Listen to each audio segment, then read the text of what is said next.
cieknie ci.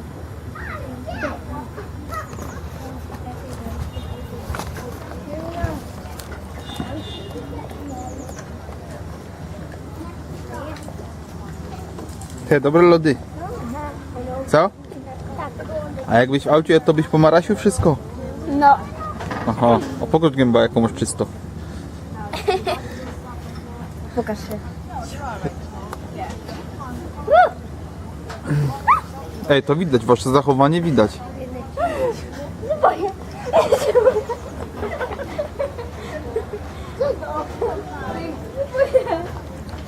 Co to jest?